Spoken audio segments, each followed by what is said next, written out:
Olá, gente! Sejam todos bem-vindos para mais um vídeo aqui do canal Lídia Costa Cultivando no Quintal. E hoje eu vou falar sobre a flor de maio. Vou falar do que eu faço com ela aqui para ela ficar bonita assim o ano inteiro e para ela florir bastante quando chegar maio, junho, até julho, né? Elas ficam floridas. E eu vou falar da minha adubação. Essa adubação aqui que eu estou usando é a 4148, que é para floração. Eu uso essa aqui uma única vez no ano, especificamente nessa época. Estamos no meado de março, olha, eu uso uma colher de sopa rasa para um vaso bem grande. O meu vaso que está plantado, essa aqui que eu mostrei para vocês, ela está enxertada na pitaia, e esse vaso aqui, ele é bem grande assim. Ele deve ter mais ou menos, ele tem quase um palmo da minha mão, minha mão é bem grande, gente, de profundidade e de largura. Então, eu considero um vaso grande. E para esse vaso, eu coloco uma colher de sopa rasa de NPK 4148. E aí eu pego a primeira coisa que eu faço é regar o vaso, né? Não faço isso com o vaso com a terra seca, porque aí vai liberando aí os nutrientes pouquinho. Se eu colocar seco e depois regar, aí vai de uma vez para a raiz, corre risco de queimar. Aí eu pego uma colher rasa e espalho em todos os locais e eu coloco assim mais nas bordas, eu não coloco lá no meio, né? Apesar que a pitaia é forte, ela está enxertada na pitaia, mas caso você vai fazer adubação sem ser enxertada na pitaia, então você não vai ter problema também. E para um vaso pequeno, gente, esse vaso aqui, ele deve ser um pote 15. Eu não tenho certeza, mas ele não é tão grande, não. Aqui também está enxertado na pitaia. E aqui eu coloco o equivalente. Olha, esse tem só uns. Tem 5 dedos da minha mão. Dá para vocês perceberem aí mais ou menos o tamanho. E aí eu coloco uma colher de chá. Mas como eu não vou pegar uma colher de chá para medir para vocês, eu já faço isso aqui no olhômetro mesmo, né? Então eu coloco assim, ó, uma pontinha da colher de sopa, que eu já sei que dá uma colher de chá. Mas você que vai fazer aí, não tem medida, pega uma colher de chá e coloca uma colher de chá. Nunca precisa ser muito cheia, pode ser mais rasa também. E aí você faz a mesma coisa que eu fiz, rega primeiro e depois você coloca. E esse aqui é o Basacote Plus, que eu uso uma vez por ano. Ele é de 12 meses, então só precisa adubar uma vez a cada ano. Então, por isso que eu falei, eu só faço 2 adubações. Uma nessa época, antes de entrar o outono, para elas florirem em maio. E a outra eu faço depois da floração.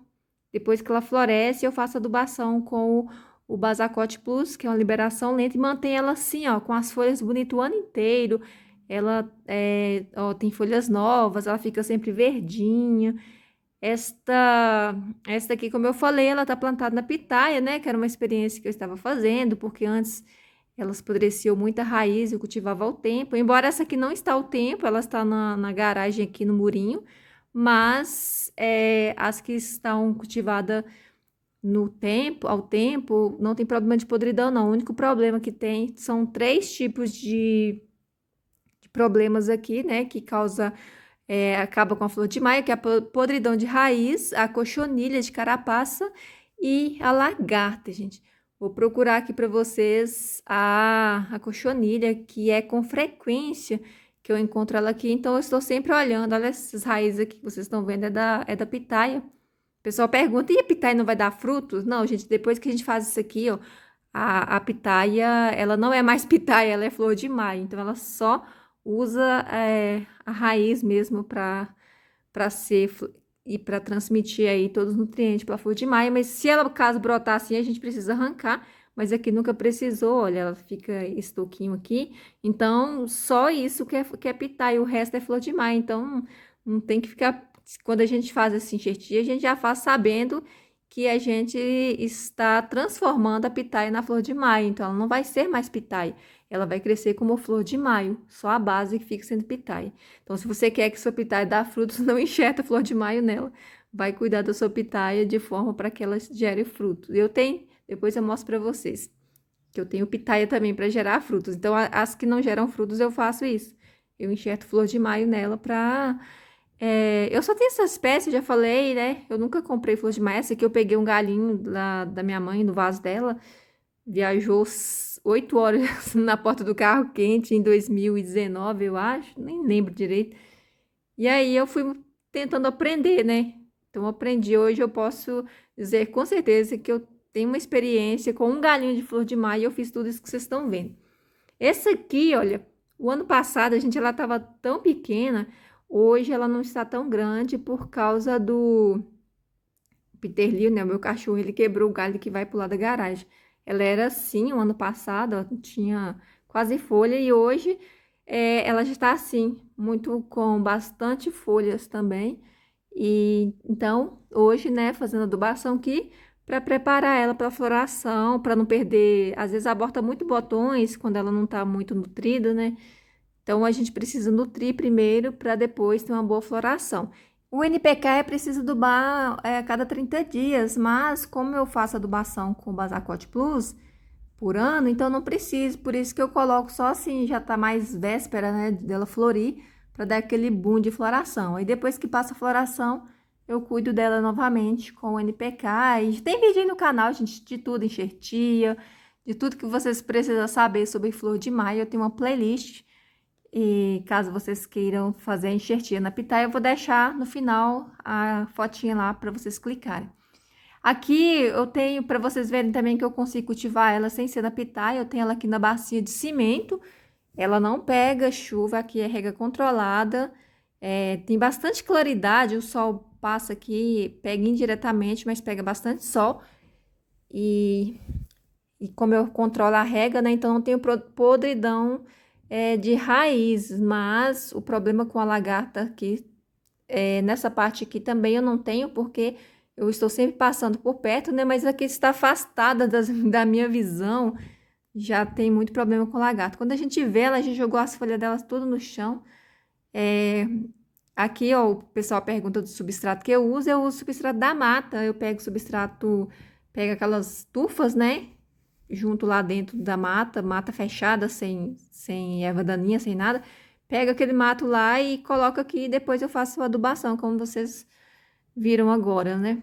E também é desse verdinho aqui, que é o do Basacote Plus, que eu faço uma vez por ano. Antes que me pergunte a quantidade, é a mesma coisa, gente. Eu coloco também a mesma coisa do quantidade que eu coloquei do NPK 4148, eu coloco de Basacote Plus também.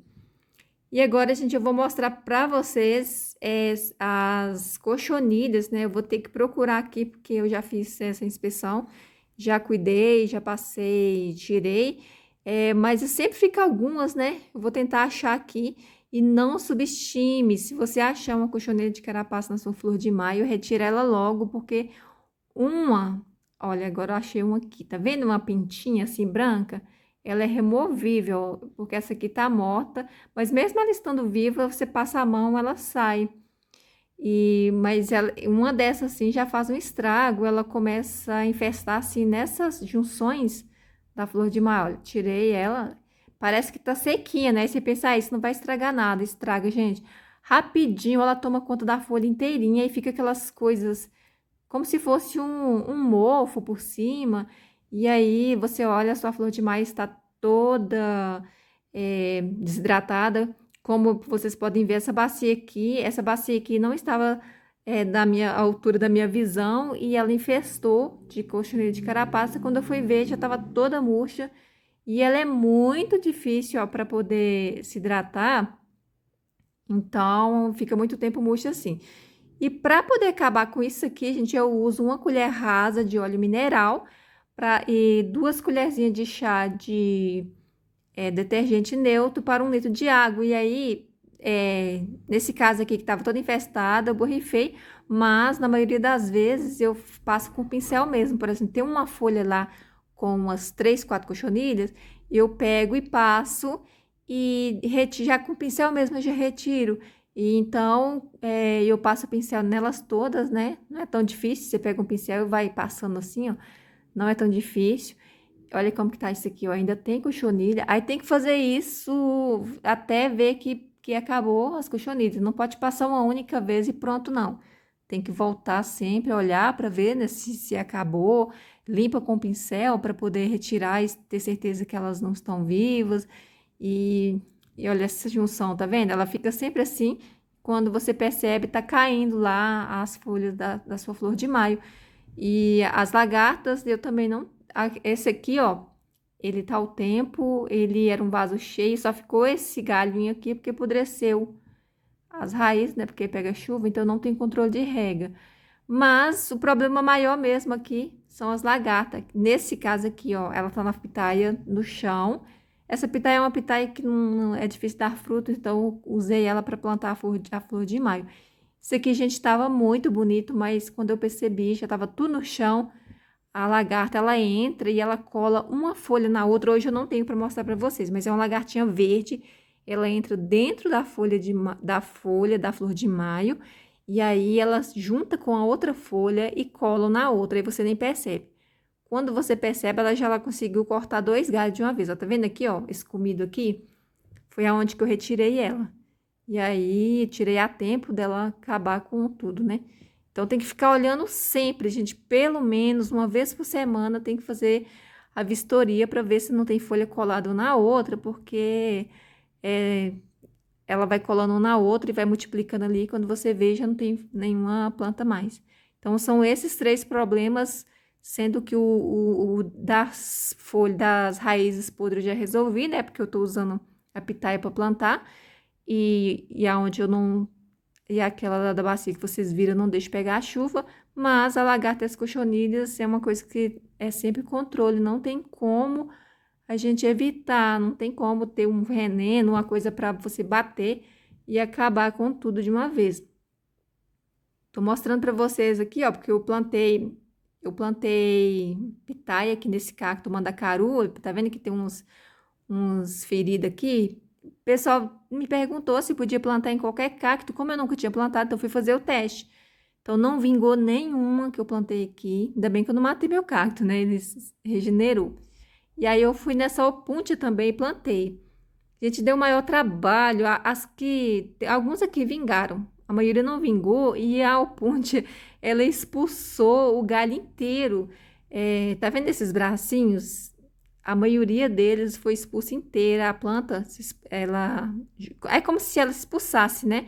Foi caindo o galho com a flor de maio e tudo. Então, eu percebi que não dá muito certo. Ela notou que tinha um corpo estranho ali. E aí, começou jogar, descolar o próprio galho da planta. Ó, esse aqui era cheio de galho. E aí, ela foi abortando os galhos. Não sei se vocês conseguem me entender. E as plantas, as flores de maio que eu coloquei aqui, ó, perceba que só alguns vingaram. Elas demoram mesmo, assim, no primeiro ano, né, que a gente enxerga, elas ficam assim, mirradas, mas depois, rapidinho, elas se enchem, né? Então, essa aqui não tem tanto tempo, então essas que estão vingadas aqui, se não houver lagarta ou ao ponto de expulsar, quebra o galho, né, vai dar tudo certo. Mas, gente, nada é como a pitaia. A pitaia é um cacto muito forte. Parece que elas já aceitam, né? As enxertias, né? Tanto que todos fazem enxertia usando pitaia. Essa aqui é só mesmo para mostrar para vocês. Por enquanto, tá dando certo.